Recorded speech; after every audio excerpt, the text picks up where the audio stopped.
ಧಾರಾಕಾರ ಮಳೆಯಿಂದ ಸರ್ಕಾರಿ ಶಾಲೆಯ ಆವರಣದಲ್ಲಿ ಮಿನಿ ಕೆರೆ ನಿರ್ಮಾಣ.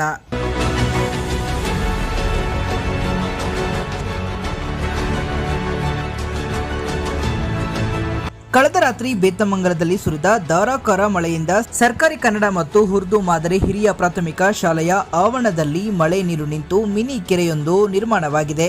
ಇದೇ ಶಾಲೆಯ ಆವರಣದಲ್ಲಿ ಕನ್ನಡ ಮತ್ತು ಉರ್ದು ಶಾಲೆಗಳು, ಅಂಗನವಾಡಿ, ಕೂಸಿನ ಮನೆ ಮತ್ತು ಬೇತಮಂಗಲ ಗ್ರಾಮ ಪಂಚಾಯಿತಿಗೆ ಸೇರಿದ ಸಾರ್ವಜನಿಕ ಡಿಜಿಟಲ್ ಗ್ರಂಥಾಲಯವು ಕಾರ್ಯನಿರ್ವಹಿಸುತ್ತಿದ್ದು, ವಿದ್ಯಾರ್ಥಿಗಳು ನಿಂತ ನೀರಲ್ಲೇ ಶಾಲಾ ಕೊಠಡಿಗಳಿಗೆ ತೆರಳುವ ಪರಿಸ್ಥಿತಿ ಏರ್ಪಟ್ಟಿದೆ.